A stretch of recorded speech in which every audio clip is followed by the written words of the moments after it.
انما المؤمنون الذین آمنوا باللہ ورسولہ ثم لم یرتابوا وجاہدوا باموالہم وانفسہم فی سبیل اللہ۔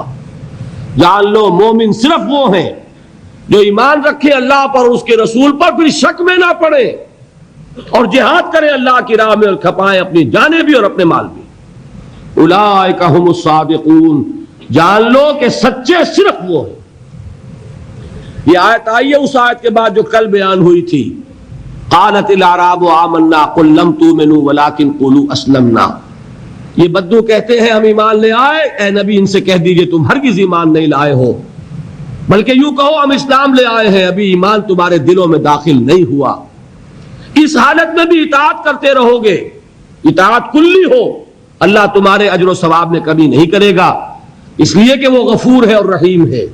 یہ اس کی شان غفاری اور رحیمی کے صدقے ہے۔ باقی اگر جاننا چاہتے ہو کہ مومن کون ہے، سوال پیدا ہو گیا نا، جاننا چاہتے ہو مومن کون ہے تو سن لو، انما المؤمنون الذین آمنوا باللہ ورسولہ ثم لم یرتابوا وجاہدوا باموالہم وانفسہم فی سبیل اللہ۔ مومن تو صرف وہ ہیں جو ایمان لاتے ہیں اللہ پر اور اس کے رسول پر، پھر شک نہیں کرتے اور کھپا دیتے ہیں اپنے مال بھی اور اپنی جانیں بھی اللہ کی راہ میں، صرف یہ لوگ سچے ہیں۔ آج واضح ہو گیا ایمان اور جہاد کا تعلق۔ جہاد شرط لازم ہے، جہاد ہے تو ایمان ہے، جہاد نہیں ہے تو ایمان نہیں۔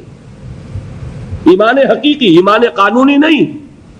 ایمان قانونی تو اسلام ہے، اسلام کا تعلق اطاعت سے ہے، لیکن ایمان حقیقی ہوگا تو جہاد فی سبیل اللہ ہوگا، جس کی پہلی منزل ہے دعوت و تبلیغ دین میں جان اور مال کا کھپانا، دوسری منزل ہے اقامت دین کی جد و جہد میں اپنی جان اور مال لگا دینا۔ اس کے لیے حضور کی حدیث سنائی تھی، آمرکم بخمس، حضرت حارث اشعری اس کے راوی ہیں رضی اللہ تعالی عنہ، مسند احمد میں ہے، جامع ترمذی میں ہے، دونوں کے حوالے سے مشکات شریف میں ہے۔ حضور کیا فرماتے ہیں، مسلمانوں میں تمہیں 5 باتوں کا حکم دے کر جا رہا ہوں۔ ایک بات میں کہا کرتا ہوں، ایک لمحے کے لیے سوچئے، وہ 5 باتیں بھی اللہ کے رسول نے بتائیں، وہ ہر مسلمان کو یاد ہیں۔ بنی الاسلام علی 5، شہادت اللہ الہ الا اللہ وان محمد رسول اللہ، اقام الصلاۃ و ایتاء الزکوٰۃ و صوم رمضان و حج البیت۔ سب کو معلوم ہے کس کا فرمان ہے؟ محمد الرسول اللہ، وہی محمد الرسول اللہ صلی اللہ علیہ وسلم، اور ان کا ایک فرمان وہ ہے جو آپ کو سنا رہا ہوں۔ اے مسلمانوں میں تمہیں 5 باتوں کا حکم دے کر جا رہا ہوں۔ ایک روایت میں اضافی الفاظ ہے اللہ امرنی بہن، اور یہ نہ سمجھنا میں اپنی طرف سے کہہ رہا ہوں، اللہ نے مجھے ان کا حکم دیا ہے۔ وہ 5 باتیں کیا ہیں؟ جماعت کی شکل میں رہو، سمع و طاعت، سنو اور اطاعت کرو، ہجرت و جہاد، بالجماعت والسمع والطاعت والہجرت والجہاد فی سبیل اللہ۔ 5 باتیں ذرا اس مجمع میں ہاتھ اٹھائیں وہ حضرات جنہوں نے کبھی یہ حدیث سنی ہو۔ اندازہ ہوا؟ یہ 300 میں 1 کی اوسط نہیں ہے یہاں۔ کیا وجہ ہے؟ وجہ میں کل بتا چکا ہوں، دین کا ایک حصہ انگریز کے دور میں بھی قائم رہا تھا، وہ ہمیں یاد رہا۔ انگریز کے دور میں نماز تھی کہ نہیں؟ روزہ تھا کہ نہیں؟ حج تھا کہ نہیں؟ زکوٰۃ تھی کہ نہیں؟ کلمہ شہادت تھا کہ نہیں؟ لہذا یاد ہے۔ اور دین کا غلبہ تھا کہ نہیں؟ نہیں، غلبہ دین کے تقاضے یاد نہیں۔ سیدھی سیدھی بات ہے، 200 برس ایک شے ہے ہی نہیں، اس کا نتیجہ تو یہی نکلے گا، کیونکہ یہ تقاضے ہیں غلبہ دین کی جد و جہد کے۔ وہ تقاضے ہیں بنی الاسلام علی 5، پہلی چھت کے 5 ستون۔ پہلی چھت تو ہے، 5 ستون بھی ہے۔ تیسری چھت آپ کے ذہن سے نکل گئی، اقامت دین کی فرضیت کو آپ جانتے ہی نہیں، لہذا جو اس کے لوازم ہیں وہ کیسے یاد ہوں گے؟ میں نے لکھا بھی ہے کئی تقریروں میں، کیسٹوں میں شاید سنا بھی ہو، یہ واقعہ میرے ساتھ پیش آیا. یہ حدیث بہت عرصے کے بعد مسلمانوں کو یاد دلائی تھی مولانا ابوالکلام آزاد مرحوم نے. پھر اس حدیث کو کوٹ کیا مولانا ابوالعلا مودودی نے. میں نے یہ پڑھی ان کی ایک کتاب میں. یہ مجھے پتا نہیں تھا کہ یہ حدیث کی کون سی کتاب میں، یہ میں آج سے 25 سال پہلے کی بات بتا رہا ہوں. مجھے چاہیے تھی سند کہ یہ حدیث اگر ہے تو کس راوی کی روایت ہے، کون سی کتاب میں ہے. میں نے ایک دارالعلوم کے شیخ الحدیث صاحب سے جا کر سوال کیا، اور میں کس سے کر سکتا تھا، کہ مجھے اس حدیث کا حوالہ چاہیے. وہ اب بھی زندہ ہیں، موجود ہیں، بزرگ ہیں، میں ان کا احترام کرتا ہوں. ان کا جواب یہ تھا کہ الفاظ بہت نامانوس ہیں، یعنی کچھ ذہن میں ہے نہیں، نامانوس سے الفاظ ہیں. اس کے بعد جب مجھے پتا چلا یہ مشکات کی روایت ہے، مسند احمد ابن حنبل اور جامع ترمذی کے حوالے سے مشکات میں، مشکات تو پہلی کتاب ہے جو پڑھائی جاتی ہے حدیث کی.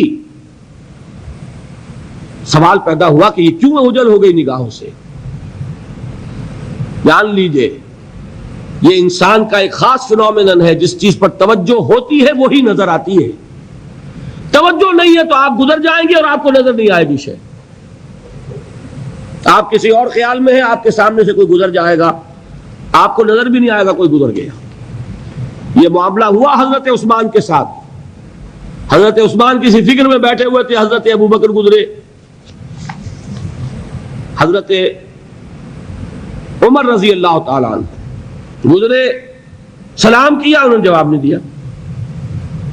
اب یہ ناراض ہوئے اپنے دل میں، جا کے شکایت کی حضرت ابوبکر سے.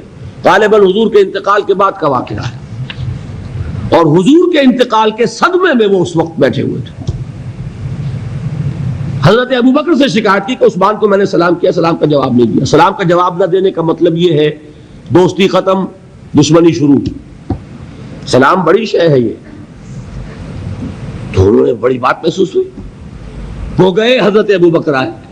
عثمان کیا معاملہ ہے؟ عمر نے سلام کیا تمہیں، تم نے جواب نہیں دیا. کہا کہ ہاشا و کلا، میں نے نہ سنا نہ میں نے دیکھا عمر کو گزرتے ہوئے یہاں سے. یہ کیا وجہ ہے؟ اس لیے کہ توجہ اس وقت کسی اور چیز پر تھی. آنکھیں کھلی ہیں لیکن آدمی نظر نہیں آتا، توجہ نہیں. آپ پڑھتے چلے جائیں گے، ہو سکتا ہے کہ کوئی چیز جو ہے 10 دفعہ آپ کی نگاہوں سے گزری ہو، آپ نے پڑھی نہیں.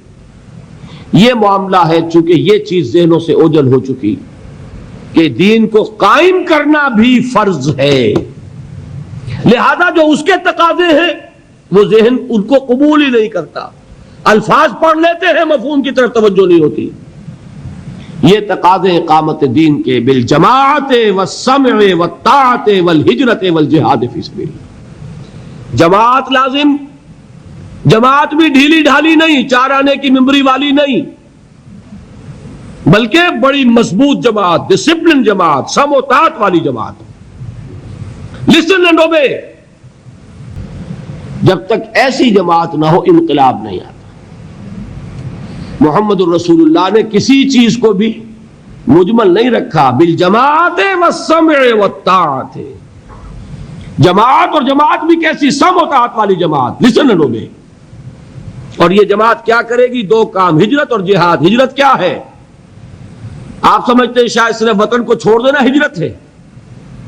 حضور سے سنیے، پوچھا گیا ای الہجرت افضل یا رسول اللہ، اللہ کے رسول سب سے اعلیٰ ہجرت کون سی ہے؟ کیا جواب دیا؟ ان تہجر ما کرہ ربک، کہ ہر اس چیز کو چھوڑ دو جو تمہارے رب کو پسند نہیں ہے. حجر کے معنی تعلق ختم کرنا. ہر اس چیز کو چھوڑو جو تمہارے رب کو پسند نہیں.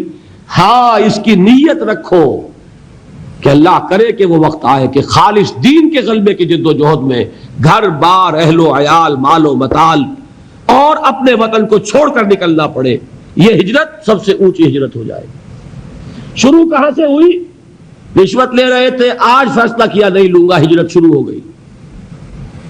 کوئی شخص شراب پیتا تھا، آج طے کر لے کے اب نہیں، ہجرت شروع ہو گئی. جو اللہ کو پسند نہیں اس سے ترک تعلق. اور چوٹی کیا ہے؟ گھر بار وطن اہل و عیال مال و منال سب کو چھوڑ کر نکل جانا، جیسے نکلے محمد کے دیوانے صلی اللہ علیہ وسلم.